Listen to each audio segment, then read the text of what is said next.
welcome to Watching for a Friend, where I watch movies and shows because I love them and let you know whether it's worth watching or not. If you're new here, thank you so much for choosing me. I hope that you enjoy this video and stay till the end. And if you are returning, I really appreciate the love and support. I also hope that you enjoy this video and stay till the end. All right, y'all.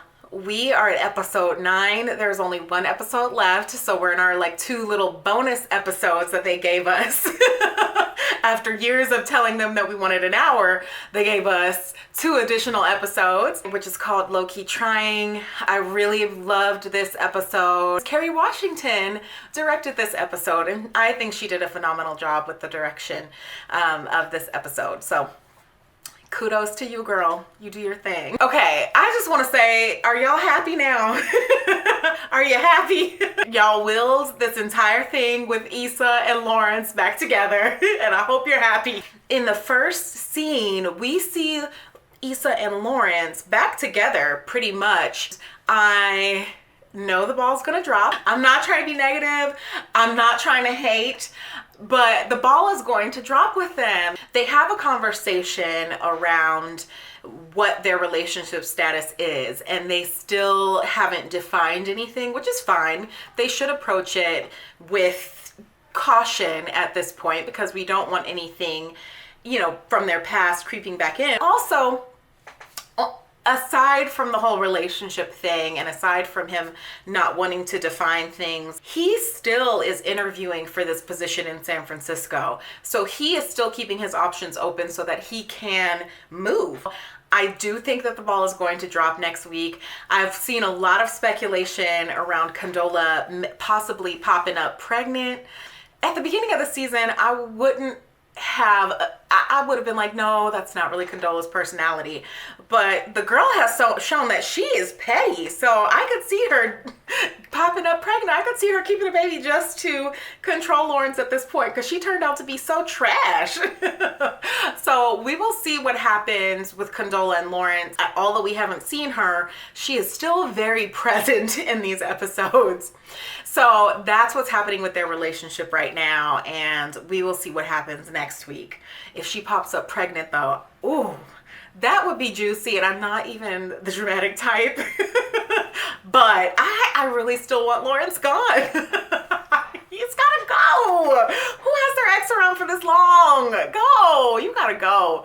Let's switch subjects now. The Lawrence hive has had enough of my time. Now, the next thing that I want to talk about is Molly and Andrew. So as it stands, Molly and Andrew are still going strong, but after their vacation, you can start to see some of the cracks in their relationship. Molly is completely unwilling to even acknowledge Andrew's brother at this point, Victor, and is still holding a grudge. She was supposed to be making changes around like holding grudges and forgiveness and all this stuff. So we do see her at her therapist, who is trying to get her to take on a different perspective of how she handles these things in her life. So handles these different relationship trials and tribulations that she goes through, and is still having a hard time getting through to her. Molly is still so difficult in this episode, and you can tell Andrew's getting tired of her now. He's getting so tired of her. She's not willing to make compromises for him. She's starting to fall back into these old habits of just kind of being controlling and being unyielding. And he is so patient and so mature with her. And I honestly don't know if I have a feeling he might break up with her, and that might be the only thing that gets her to understand that she needs to make changes. Now, I loved the scene where Issa was, you know, she wants to talk about this rekindling of this relationship with Lawrence. So she ends up reaching out to Kelly, whose voicemail was totally different than who she actually is. So it just shows how Black people code switch. I loved that. Another thing that I thought was hilarious is how Amal answered the phone. When Issa called, he said Stanley did. Yeah.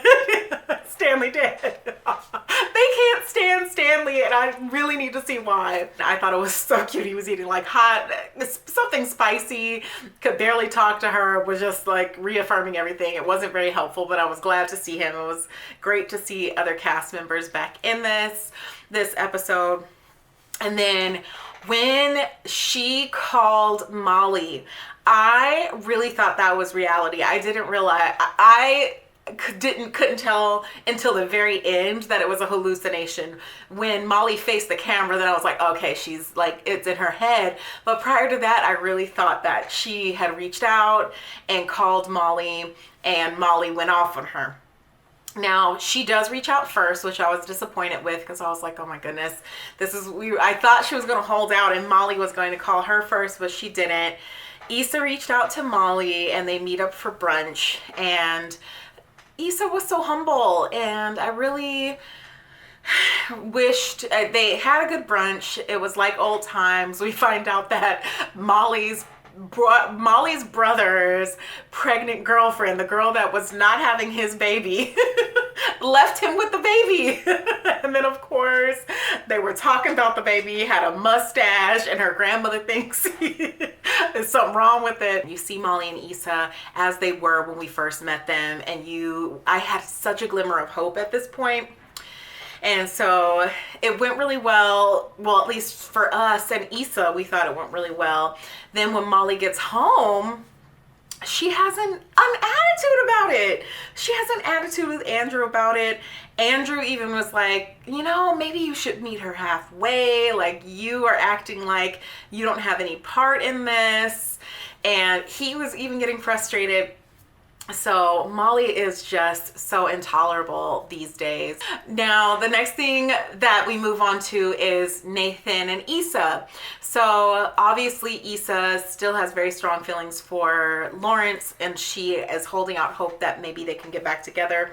So she is still helping Nathan, but wants to make sure that she's setting those really good boundaries. So she's helping Nathan unpack all of his things, and she's being really awkward. So it eventually comes up that she's getting back with her ex. He says something a little sideways about Lawrence.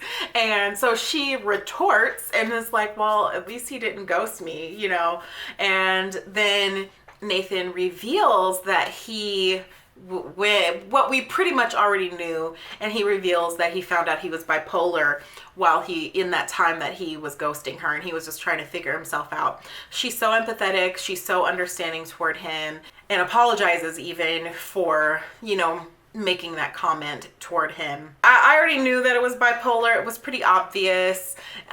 So the reveal, to me, I feel like they could have revealed that a lot sooner, but it's fine. It's fine. I'm doing my Tiffany. It's fine. Now we go back to Molly and Andrew is a little upset with Molly because she didn't go to a ball game with him and his brother. He wanted Molly to at least try to attempt to, hear his brother out, attempt to resolve the issues within their relationship. His brother's obviously making the first move, and Molly is not willing to meet him halfway either. So this is a trend. Andrew's seeing this play out, and he's getting frustrated, but before it could get too heated, it's interrupted by Issa and Nathan. Now it's a little bit awkward because Issa and Molly have only met up once, and they didn't really resolve anything. They just kind of brushed everything under the table. And so it's a little awkward, but they invite them to stay for dinner. They're laughing, everything seems normal, and Molly accidentally texts Issa something that was meant for Andrew, where she says something like, oh, see, I am trying with her. Issa gets that text and is heartbroken. It was really hard to watch. And she ends up leaving the house, and Molly chases after her, and ultimately they decide that maybe they aren't in the same place in life, and maybe they aren't serving each other anymore. That's from Molly's end more so than Issa's end. Hopefully Molly will understand that she's bringing the wrong energy. Like, she's bringing the wrong energy in all these situations. And even her therapist is trying to get her to see that she's bringing the wrong energy to all these relationships. I don't know if she and Issa are completely over. Maybe Molly will come to a realization, but I do not think it's going to happen within the next episode. So that is the episode. We only have one episode left, and there's still so many balls in the air. Lawrence may be moving to, San Francisco, which is 5 to 6 hours away from LA. Then we have Issa and her business coming up. We've got Molly and Andrew's relationship, Molly and Issa's relationship, and what I don't want y'all to forget about is Tiffany and Derek.